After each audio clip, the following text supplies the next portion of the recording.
Railway station ప్రయాణికులతో కిటకిటలాడుతోంది. Midnight trains వెళ్లేవాళ్ళు, ట్రైన్స్ నుంచి దిగేవాళ్ళు, ఏ షెల్టర్ లేక రైల్వే స్టేషన్ ఆశ్రయించేవాళ్ళు, వీళ్ళందరితో స్టేషన్ నిండిపోయింది. కొంగును తలమీదుగా కప్పుకుంది. ప్లాట్ఫామ్ టికెట్ తీసుకుని లోపలికి నడిచింది. జనం ముసుగు తన్ని పడుకున్నారు. రెస్ట్ రూమ్లో కూర్చోవాలనే ఐడియా ఎప్పుడో వదులుకుంది. అది ప్రమాదకరమని ఆమెకు తెలుసు. ఒకవేళ ప్రమాదంలో పడితే రెస్ట్ రూమ్లోంచి ఎస్కేప్ అవడం ఇంపాసిబుల్. ఎక్కువగా గుంపు ఉన్న ప్లేస్ చూసుకొని ఆ గుంపుకు మధ్యలో ఓ మూల ఒదిగి కూర్చుంది. అప్పటికే నగరమంతా చాప కింద నీరులా అలర్ట్ అయింది. డిఫెన్స్ పోలీసులు నగరంలో ప్రతి అంగుళాన్ని శోధిస్తున్నారు. మరోపక్క శంషేర్ దాదా మనుషులు మృదువని కోసం అన్వేషిస్తున్నారు. మృదువని పట్టుకుని శంషేర్ దాదాకు అప్పగించాలి. అక్కడితో వాళ్ళ అసైన్మెంట్ పూర్తవుతుంది. వాళ్ళ చేతిలో కత్తులు, మారణాయుధాలు ఉన్నాయి. ఒకవేళ మృదువని ప్రాణాలతో పట్టుకోవడం సాధ్యం కాకపోతే ఫినిష్ చేయడానికి కూడా వాళ్ళు డీల్ కుదుర్చుకున్నారు. ఎయిర్పోర్ట్, బస్ స్టాండ్లు చుట్టుముట్టారు. కొంతమంది రైల్వే స్టేషన్కి వచ్చారు. శాలువాలు కప్పుకొని శాలువాల్లో మారణాయుధాలు పెట్టుకొని రైల్వే స్టేషన్ని గాలిస్తున్నారు. మృదువనికి బాగా చలిగా ఉంది. అయినా ఆమె ఆ చలిని లెక్క చేయడం లేదు. ఆమె చురుకైన మెదడు అనుక్షణం అలర్ట్ అవుతూనే ఉంది.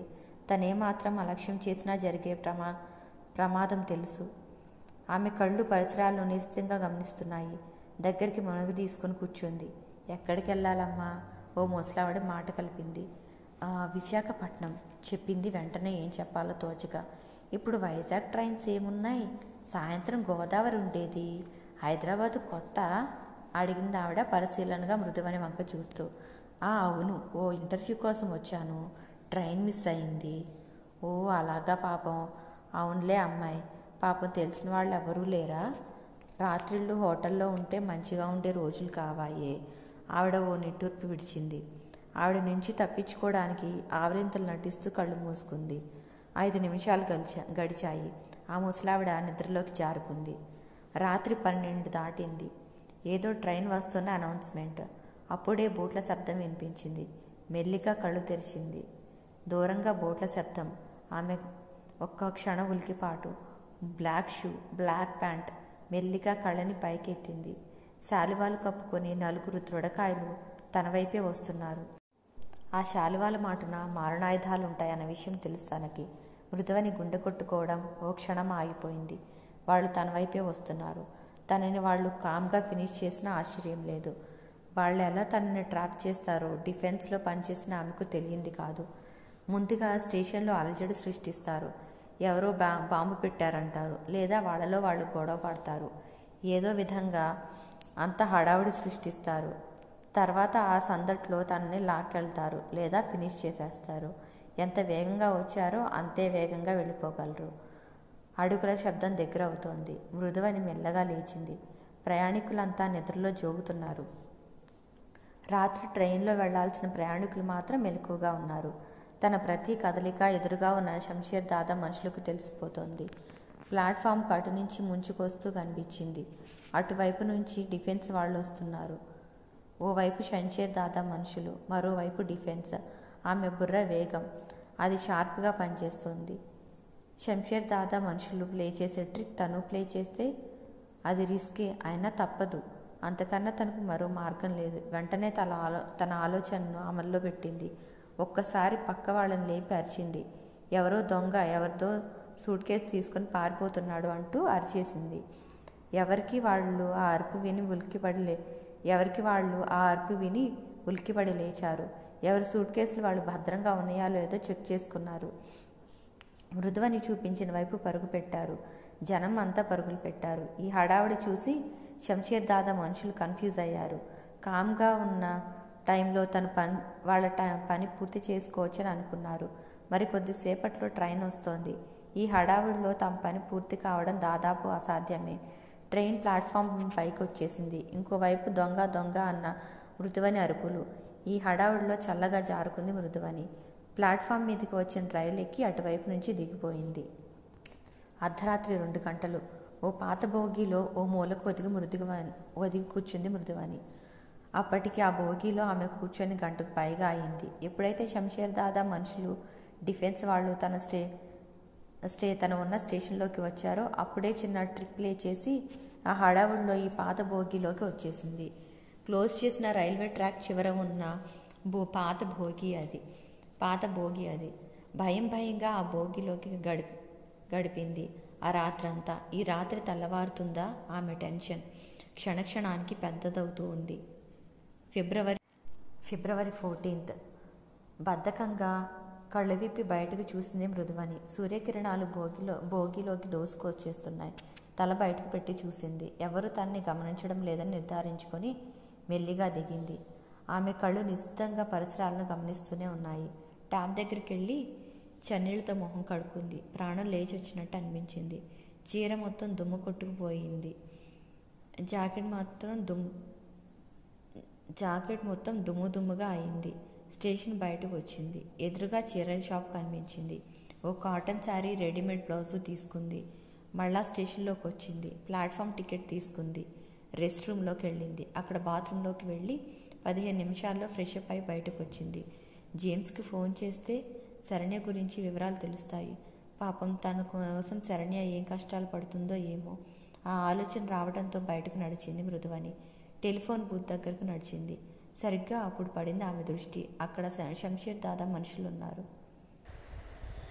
వెంటనే పక్కకు తప్పుకుంది. స్టేషన్లోకి వెళ్దామా అనుకుంది. కానీ రిజర్వేషన్ కౌంటర్ దగ్గర పోలీసులు ప్రయాణికులను పరీక్షిస్తూ కనిపించారు. అదే నిమిషంలో శంషేర్ దాదా మనుషులు మృదువని చూశారు. ఆ విషయం మృదువని గమనించింది. వెంటనే అక్కడ ఉన్న ఆటో ఎక్కి పోనీ అంది. ఆటో ముందుకు కదిలింది. శంషేర్ దాదా మనుషులు ముందుకు కదిలి అక్కడ ఉన్న జీప్లో ఎక్కారు ఆటోని ఫాలో అవ్వడానికి. మృదువని ఆటోని ఓ పక్కగా ఆపమని చెప్పి ఆటో దిగి ఆటో వాళ్ళ చేతిలో 10 రూపాయల నోటు కుక్కి పక్కనే ఉన్న సందులోకి వడివడిగా నడుచుకుంటూ వెళ్ళిపోయింది. శంషేర్ దాదా మనుషులు జీపులో ఆటో దగ్గరికి వచ్చి ఆటో వాళ్ళని అడిగారు. అతను కంగారుగా మృదువని వెళ్ళిన వైపు చూపించాడు. చేజ్ మొదలైంది. మృదువని పరిగెడుతోంది. ప్రాణాలు బిగపెట్టుకొని పరిగెడుతోంది. వెల్కమ్ టు వ్యాలంటైన్ అన్న బ్యానర్ కనెక్టి ఉంది. లోపల తోరణాల అలంకరణ, ఓ పక్కన కెమెరా యూనిట్, లైట్లు, వైర్లు, సరంజామా అంతా. అంకిత్ అటు ఇటు తిరుగుతూ హడావిడి పడిపోతున్నాడు. లైటింగ్ అరేంజ్మెంట్స్ జరుగుతున్నాయి. కెమెరా ఎదురుగా రెడ్ కార్పెట్ పరిచి ఉంది. ఓ పక్కకు ప్రోగ్రామ్ మిక్సింగ్ చేసేందుకు అరేంజ్మెంట్స్. బయట సోఫాలు వేసున్నాయి. అప్పుడే కారులో వచ్చాడు చైర్మన్ పరమహంస. ఏంటో అంకిత్, ఏర్పాట్లు ఎలా జరుగుతున్నాయి? అడిగాడు పరమహంస. పర్ఫెక్ట్గా ఉన్నాయి సార్. సరిగ్గా 10 గంటలు ప్రోగ్రాం స్టార్ట్ అవుతుంది. ఒక్కొక్కరు ఎంట్రన్స్ ద్వారా లోపలికి వస్తారు. కెమెరా స్టార్ట్ ఆన్లోనే ఉంటుంది. ఒక్క అమ్మాయి లేదా అబ్బాయి వచ్చినా వాళ్ళ పేరు చెప్పి తాము ఎవరిని ప్రేమిస్తున్నారో చెబుతారు. ఆ తర్వాత వాళ్ళ అనుభూతులు వివరిస్తారు. అంకిత్ చెప్పాడు. Very good. రెస్పాన్స్ ఎలా ఉంది? ఈ పాటికే చాలామంది అమ్మాయిలు అబ్బాయిలు వచ్చారు. చూస్తూ ఉండండి. మన ఛానల్లో ఈ స్పెషల్ ప్రోగ్రాం దుమ్ము దులుపుతుంది. మీరు ధైర్యంగా ఆఫీస్కి వెళ్ళండి సార్, చెప్పాడు అంకిత్. ప్రోగ్రాం స్టార్ట్ అయింది. ఒక్కో అమ్మాయి లేదా అబ్బాయి కెమెరా ముందుకు వచ్చి తమ పేరు చెప్పి తమ లవర్ పేరు చెప్తున్నారు. అంకిత్ కెమెరా వెనక నుండి అబ్జర్వ్ చేస్తున్నాడు. సరిగ్గా అదే సమయంలో మృదువని పరిగెడుతోంది. ఆమె వెనకే శంషేర్ దాదా మనుషులు. జనం చోద్యం చూస్తున్నట్టు చూస్తున్నారు. ఏ ఒక్కరూ సాహసించి మృదువని కాపాడే ప్రయత్నం చేయడం లేదు. ఎవరికి వారు ప్రాణాలతో బిగుసుకుపోయారు.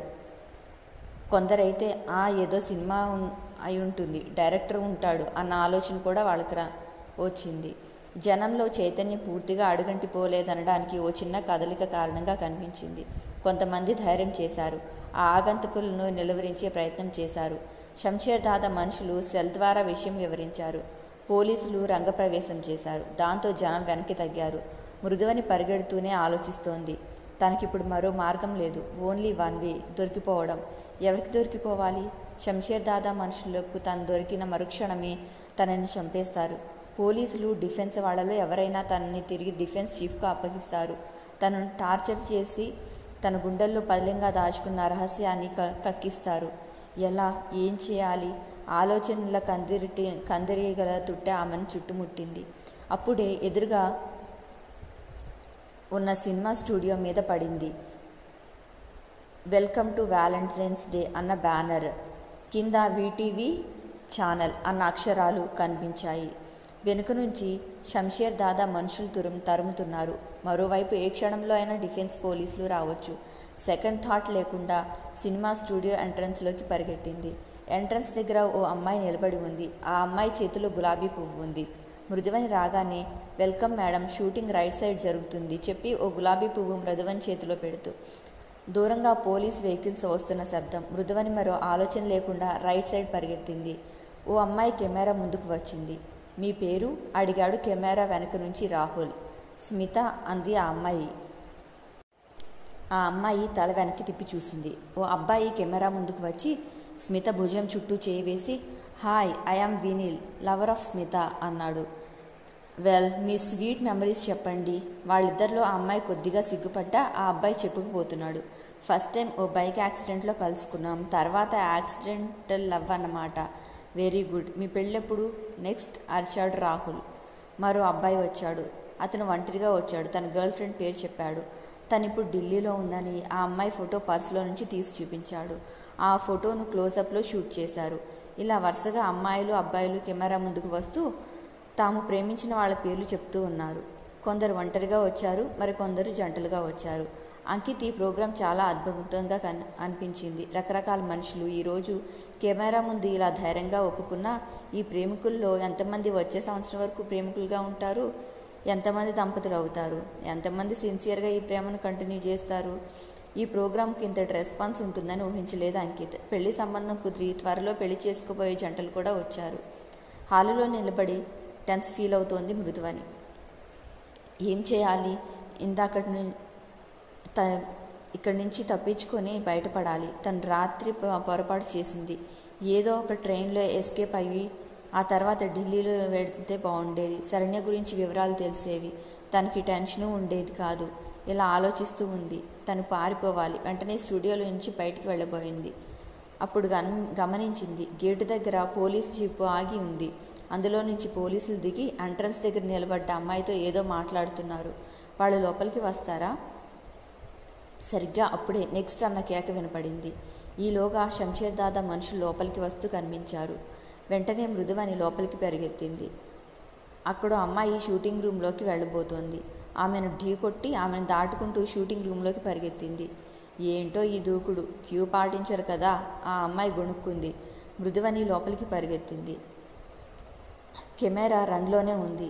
వగరుస్తూ లోపలికి పరిగెత్తుకొచ్చిన మృదువని అక్కడి వాతావరణం చూసి బిత్తరపోయింది. మేడం, మీ పేరు? వెనక నుంచి రాహుల్ అరుస్తున్నాడు. అంకిత్ ఆ అమ్మాయి వైపు విస్మయంగా చూస్తున్నాడు. కెమెరా ముందుకు వచ్చే అమ్మాయిలు నీట్గా తయారై స్టైల్గా వస్తారు. కానీ మృదువని పరిగెత్తుకు రావడం, అలా వగరుస్తూ రావడం, ఆమె మొహమంతా స్వేదం. ఆమెలో వింత అందం కనిపించింది అంకిత్కు. మేడం, మిమ్మల్ని. మీ పేరు? రాహుల్ మరోసారి అడిగాడు. మృదువని చెప్పింది గబుక్కున మృదువని. మీరెవరిని ప్రేమిస్తున్నారో చెప్పండి. హాలులో బోట్ల శబ్దం. ఏం చేయాలో తోచడం లేదు. Come on tell. మీరు ప్రేమించే అబ్బాయి ఎవరు? రాహుల్ అడిగాడు. మృదువని కెమెరా పక్కనే ఉంది. షూటింగ్ను అబ్జర్వ్ చేస్తున్న అంకిత్ వైపు చూపెట్టింది. షాక్. ఒక్క క్షణం, మరో క్షణం ఆశ్చర్యం, ఇంకో క్షణం అబ్బురం, ఆ పై క్షణం అన్ని అనుభూతుల సమ్మిళితం. రాహుల్ అలానే చూస్తుండిపోయాడు. అంకిత్ మృదువని వైపే చూస్తున్నాడు. ఆమె చూపుడు వేలు తన వైపే చూపిస్తూ తన గుండె సవడని నియంత్రిస్తున్నట్లు అనిపించింది. అంకిత్, ఏ అంకిత్? సార్! అంకిత్ ఉలికిపడి కళ్ళు తెరిచాడు. అంతా చీకటిగా ఉంది. ఎదురుగా ఆ అమ్మాయి లేదు. అదేంటి? ఆ అమ్మాయి లేని తన బ్రతుకు చీకటేనని ప్రకృతి సింబాలిక్గా చెప్పింది. తనతో పాటే వెలుతుర్ని ఆ అమ్మాయి తీసుకెళ్ళిందా? అంకిత్, ఏమైంది? రాహుల్ కుదిపి అడిగాడు. సార్, మిమ్మల్ని ఏమైంది సార్? చేతన్ అరిచినంత పని చేశాడు. ఒరే రాహుల్, ఆ అమ్మాయి ఎక్కడ్రా? అడిగాడు. అలా అడుగుతున్నప్పుడు అంకిత్ మనసు ఉద్వేగానికి లోనైంది. ఏ అమ్మాయి బాసు? ఇందాక నన్ను ప్రేమిస్తున్నానని చెప్పిన అమ్మాయి. ఇందాక కాదు, మార్నింగ్ చెప్పింది. ఇందాకే చెప్పింది కదరా. నిలబడి నిద్రపోతే అలానే ఉంటుంది. ఆ అమ్మాయి ఎప్పుడో చెప్పా పెట్టకుండా వెళ్ళిపోయింది. అదేమిటి, నన్ను వదిలేసి వెళ్ళిందా? రాహుల్ ఒక్కసారి అంకిత్ వంక చూశాడు. భయ్యా, నీ వరుస చూస్తుంటే నువ్వు త్వరలో మమ్మల్ని విడిచి పైకి వెళ్ళిపోయేలా ఉన్నావు. ఇదేంటి బాస్ భయ్యా? అంకిత్ రాహుల్ వైపు చూసి, అది కాదురా ఆ అమ్మాయి. తల పట్టుకున్నాడు రాహుల్. అది కాదు భయ్యా, ఆ అమ్మాయి నేను చూపించిందా? ఆ తర్వాత 2-3 సెకండ్ల పాటు నేను చేతను షాక్ అయ్యాం. ఆ తర్వాత చూస్తే ఆ అమ్మాయి అక్కడ లేదు. పరుగో పరుగు. ఆ అమ్మాయి వరుస చూస్తూ ఉంటే ఏమనిపిస్తుందో తెలుసా? ఆగి అంకిత్ మొహంలోకి చూశాడు రాహుల్. తెలుసు, ఉత్సాహంగా అన్నాడు అంకిత్. ఏం తెలుసు? అయోమయంగా అడిగాడు రాహుల్. నా కోసం దేవలోకం నుంచి దిగివచ్చి తిరిగి రాత్రిలోగా దేవలోకానికి వెళ్ళకపోతే తన తండ్రి అయిన ఇంద్రుడికి కోపం వస్తుందని తెలిసి రేపు మళ్ళీ నన్ను కలవచ్చని పరుగు పరుగున వెళ్ళింది. ట్రాన్స్లో ఉన్నట్టు చెప్పాడు అంకిత్. భయ్యా, నీ చిన్న మెదడు చితికిపోయింది. వెంటనే హాస్పిటల్కి వెళ్దాం కంగారుగా అన్నాడు రాహుల్. లేదురా, నా గుండె జారి నడుచుకుంటూ ఆ అమ్మాయి దగ్గరికి వెళ్ళిపోయింది. నా కోసమే పరుగు పరుగున వచ్చిందిరా. ఎంతో ప్రేమగా నా వైపు చూపెట్టింది. రాహుల్కి సీన్ అర్థమైంది. అంకిత్ ఫస్ట్ సైట్లోనే ఆ అమ్మాయి ప్రేమలో పడిపోయాడు. సర్లేండి సార్, ముందు ఫ్లాట్కి వెళ్దాం పదండి. మరి షూటింగు అడిగాడు అంకిత్. మధ్యాహ్నం నువ్వు ఆ అమ్మాయి ఇచ్చిన లవ్ షాక్తో స్టాట్యూలో అయిపోయాక మిగతా కార్యక్రమం అంతా మేమే షూట్ చేశాంలే రాహుల్ చెప్పాడు. మరి ఆ అమ్మాయి ఏమైందిరా? రాహుల్ చొక్కా కాలర్ పట్టుకొని అడిగాడు. నేనే బ్యాంక్ ఆఫ్ పంజాబ్లో నా లాకర్లో పెట్టొచ్చా. ఏంటి బాసు, ఇందాక నుంచి చూస్తున్నా. ఆ అమ్మాయి గురించి నన్ను తినేకు తల పట్టుకొని చెప్పాడు రాహుల్. అంటే ఆ అమ్మాయి గురించి నీకేం తెలియదంటావు, కన్ఫామా? అడిగాడు అంకిత్ రాహుల్ మొహంలోకి చూస్తూ. అంకిత్ను బలవంతంగా బయటకు తీసుకెళ్లాడు రాహుల్. ముగ్గురు రూమ్కి వచ్చారు.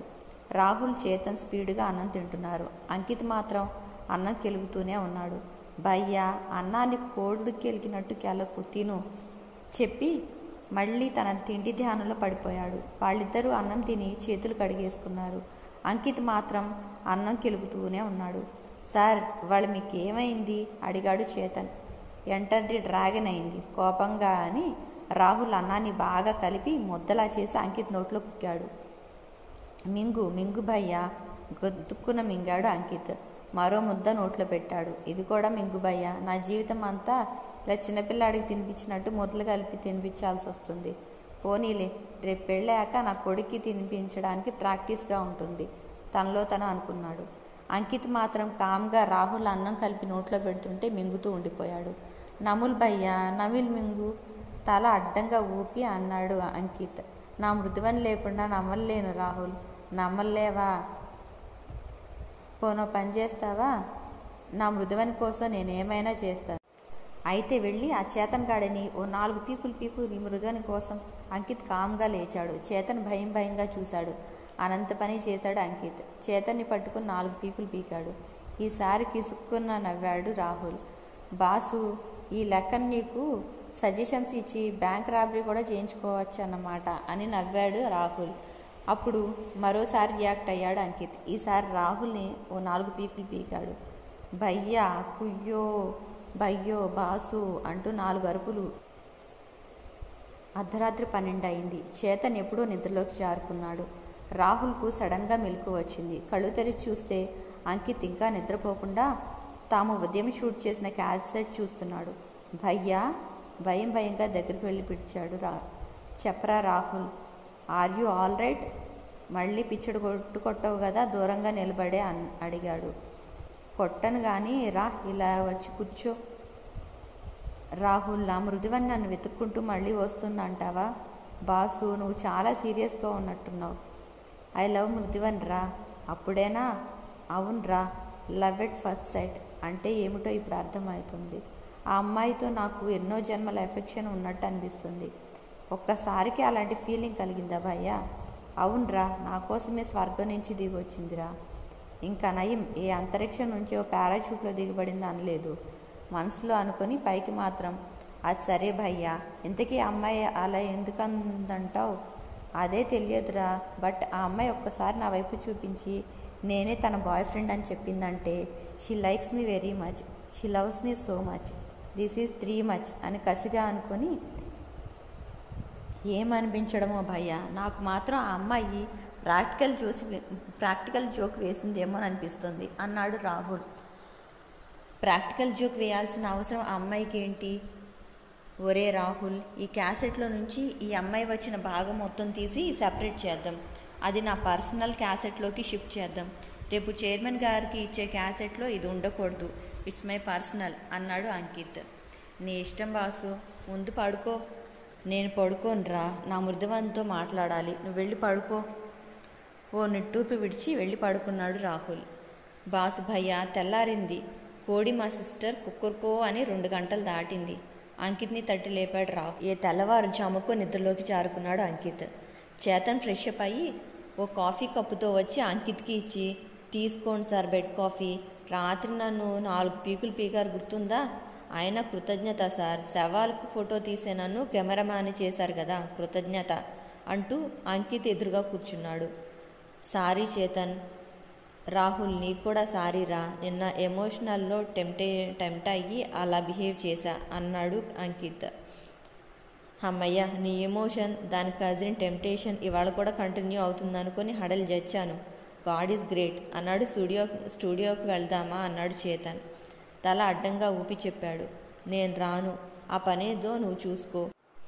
మధ్యాహ్నం నుంచి వచ్చేస్తే ఇవాళ పని మీద ఉండాలి అంకిత్ అన్నాడు. కొత్త అసైన్మెంట్. ఇవాల్టి నుంచి మనమంతా కలిసి మృదువని కోసం వెతకాలి తాపీగా చెప్పాడు అంకిత్.